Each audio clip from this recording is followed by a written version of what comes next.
Şimdi bu videoda Kanada, Türkiye, Amerika arasında sağlık sistemi karşılaştırması yapacağız. Aynen öyle. Şimdi senin deneyimin Kanada ve Türkiye olduğu için Evet. önce sen başla istersen. Olur. Kanada ile ilgili ve Türkiye ile ilgili sağlık Hı hı. sistemlerini nasıl karşılaştırabilirsin? Senin deneyimin şu zamana kadar nasıl oldu? Şimdi şöyle, önce Türkiye ile başlayayım. Türkiye'de çok ciddi bir, ben şöyle öyle olduğunu düşünüyorum. Çok ciddi bir sınıfsal farklılıklar var. Evet. Çok ciddi ama. Evet. Bu Evet. artık öyle bir boyutta ki bazı insanları görüyordum ben. Şimdi ben beyaz yakaydım. Ama Evet. benim Kanada'da beni başarılı kılan şey neydi? Ben mavi yaka zihniyetli bir beyaz yakaydım. Hala öyleyimdir. O yüzden hiç sorun yaşamadım. Hala yaşamıyorum. Evet. Çalışırım ben. Yani çok bir ofis çalışanına bu nasıl yakışır ki demem mesela. Evet. Şikayet etmezsin yani. Ederim. Mavi yaka kafasıyla ederim ama. Evet. Hani hakkımı mavi yaka zihniyetiyle isterim. O yüzden çok beyaz yakayla bir şeyimiz vardır bizim, pek anlaşabilmişliğimiz yoktur. Bunu daha sonra çalışma koşullarında yine konuşuruz. Evet. Şimdi bir insan devlet hastanesine, Türkiye özelinde söylüyorum. Evet. Devlet hastanesine gittiği zaman şunu ister, sosyal bir devlette yaşıyorum diyorsa. Ben çalışıyorum. Evet. Vergisini veren bir vatandaşım. Hı-hı. Vergi kaçırmıyorum. Yani devlet bana ne diyorsa ben onu ödüyorum. Hı-hı. Gelir vergisi olur, kaldırım vergisi olur, çöp vergisi olur. Neyse, ben veriyorum vergimi. Evet. Dolayısıyla da karşılığını almak isterim der. Evet. Bunu yıllar öncesinden örneklendirerek söyleyeyim. Ya işte hastaneye gidiyordun, kapıya kadar kuyruk vardı. Ama şimdi yok. Şimdi telefonda bekliyorsun randevu almak için. Şimdi internette bekliyorsun randevu almak için. Evet. Randevulu sistem şuna getiriyor konuyu. Vergimi veriyorum ama ben yine sıraya giriyorum. Evet. Dolayısıyla burada sosyal devletin bir şeyi oluyor. Böyle bir sıkıntısı varmış gibi hissettiriliyor. Bu hissiyat da şöyle yansıyor. Hı. Bir de beyaz yaka tarafı var. Evet. Özellikle İstanbul, Ankara, İzmir, Antalya başta olmak üzere 4 büyük şehir, ki özellikle İstanbul olmak üzere. Öyle bir beyaz yaka profili var ki buna şöyle deniyor. En baştan insan kaynakları diyor ki sağlık sigortanız sizinle. Hiç problem yok. Biz diş, göz, Allah ne verdiyse hepsini karşılıyoruz. Öyle mi gerçekten? Öyle yani, bunu yapıyor. İyi mi yani? Şimdi normalde düz mantık baktığında tabii ki çok güzel. Yani adam diyor ki misal yani veriyorum, bankada çalışmaya başlamış. Özel hastanelerle mi anlaşmaları var? Tabii özel sigortalarla anlaşmaları var. Özel sigortada ne yapıyor? İşte gidiyorsun, misal veriyorum hani. Özel hastanede kullanabiliyorsun. Özel hastaneye gidiyorsun, tık yapıyorsun işlemlerini. Okay. Aciline de gidebilirsin. Direkt hangisine gidiyorsan oradan da yine randevunu alıyorsun ama tabii daha hızlı bir şekilde karşılığını alıyorsun. Yani beyaz yakalıysan alternatifin var. Kesinlikle var. Hatta bir de beyaz yakanın da bir tık iyisiysen, şirketinde bilinen bir isimse o tadından yenmez. Evet. Yani gidiyorsun, diyorsun ki ya benim omzumun şurasında hafif böyle bir karıncalanma var. Hayırdır inşallah demiyorsun da gidiyorsun Acıbadem'e veya işte Anadolu Sağlık Grubu'na.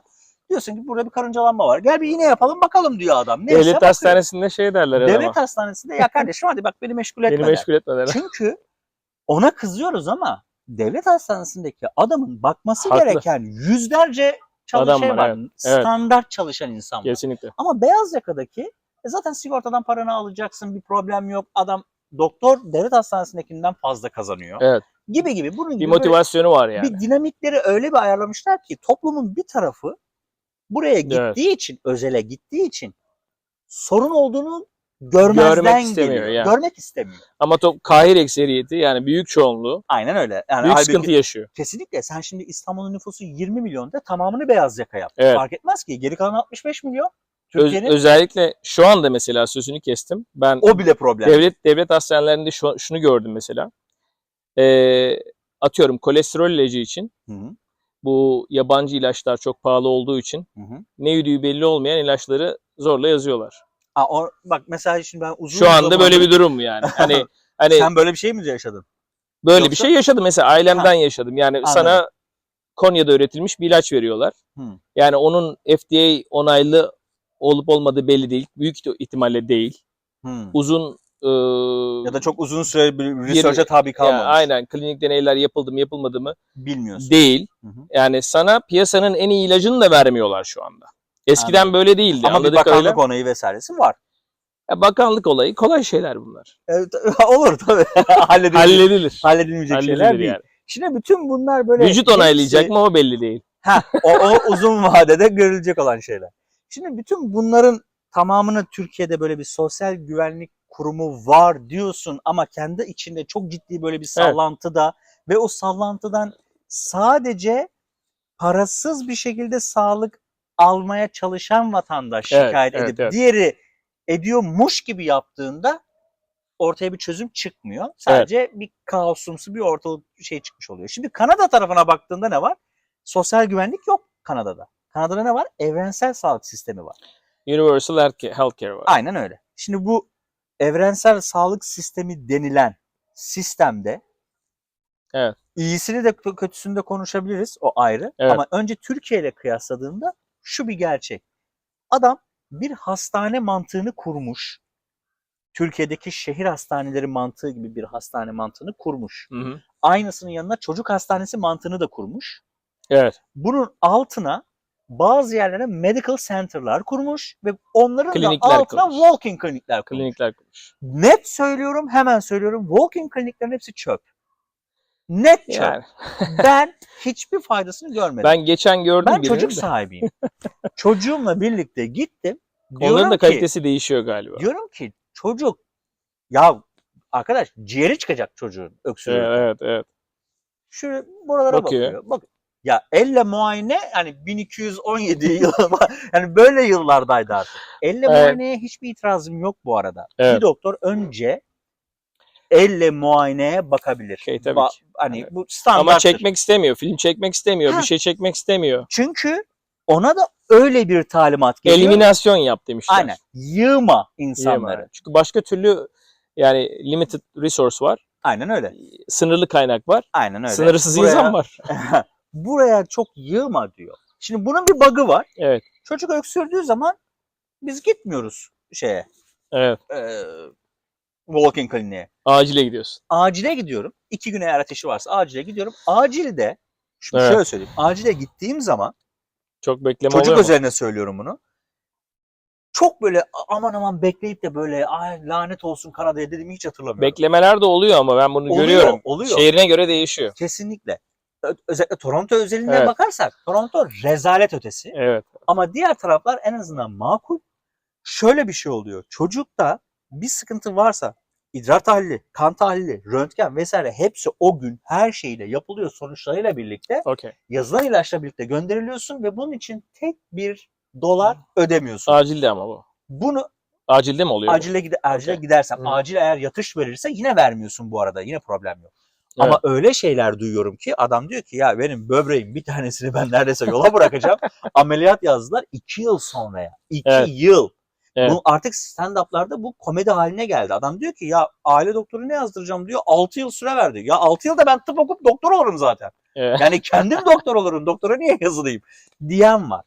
Dolayısıyla Türkiye-Kanada kıyasında şunu diyebilirim. Evrensel sağlık sistemi sosyal güvenlik sisteminden binlerce kat daha iyi ama uygulanabilirlikte çok daha var. Ciddi bir yatırıma ihtiyacı var. Kanada eğer mevcut yatırımını, örnek veriyorum, healthcare'ın yatırımını 2 katına bugün çıkarttığı an şov yapar bütün dünyaya. Yapmamasının belli başlı sebepleri vardır. Hani bu politik bir sebebi vardır.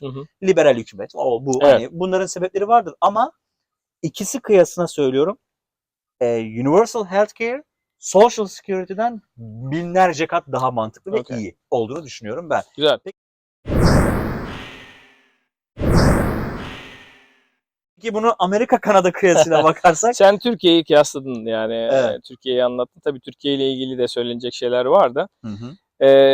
Şimdi Amerika'daki sağlık sistemi, yani senin sağlık sigortanın olup olmaması işine bağlı. Tamam. Yani işin varsa sağlık sigortan var, işin yoksa yok. Medicare diye bir şey var. Genelde bu alt gelir gruplarını kapsayan bir sistem. Yani ne kadar efektif çalışıyor tartışılır. Şimdi Amerika'da şöyle bir sistem var. İnsanları çalıştırma ve iş gücüne katma motivasyonu yaratma stratejisi var. Bu kapitalizmin getirdiği bir sistem. Evet. Şimdi aslında bu Avrupa'da da böyle. Yani işte olur karma olmaz ekonomilerde de böyle. Olur olmaz şeylere işte şey alıp işte rapor alıp çalışmamak, devletten geçinmek, bu tip şeyleri engellemek için ciddi bir iş motivasyonu yaratmak için. Alman ekolünün önüne geçmek için. Yani Alman ekolü yok. Çalışacaksın. Amerika'nın yani zaten başarılı olmasının zaten temel nedeni de bu aslında. Evet. Yani işin varsa sağlık sigortan çoğu şeyi karşılıyor. Tamam. Güzel. Problemi yok. Ama yani işini kaybettin. Tamam. Ve sen atıyorum genç, sağlıklı bir bireysin. Tamam. Belki atıyorum bir ufak tefek şeylerin vardır. Problem yok. Ama sen sağlık sigortanı kaybettin ve ciddi sağlık problemlerin var. Böbrek taşın var, bilmem neyin var, ameliyat olacaksın falan filan. O zaman evi satacaksın. Amerika vatandaşı olsan da böyle mi gerçekten? Tabii öyle. Ama yani, bu sana mesela örnek veriyorum. Böyle baktığında yani ben bu yayını izleyen diyecektim. Şöyle oluyor. Eğer gerçekten hiçbir şeyin yoksa, bak çok enteresan bir sistem var. Ben bunu görmüştüm. Bir tane Yunan bir kişi vardı bizim üniversitede çalışıyordu o zaman Amerika'da. Adam bana bunu anlatmıştı. Ben dedi gençken kanser oldum dedi mesela. Tamam. Evim yok, hiçbir şeyim yok. Devlete gittim, her şeyimi yaptılar bedava dedi. Amerika'da böyle bir şey var. Yani yaptırmış. Yani hiçbir şeyim yok. Alacak bir şey yok devletin. Ama diyor. Varsa bırakmıyor. Her şeyini alır. Şimdi adam bunu 20 sene sonra söylüyor. İşte ben kanser oldum, iyileştim bilmem ne. Ama şimdi olsaydı benim 3 tane evim vardı. Hepsini satıp vermek zorunda kalırdım diyor. Yani belki gene sigortası olduğu için problem olmazdı.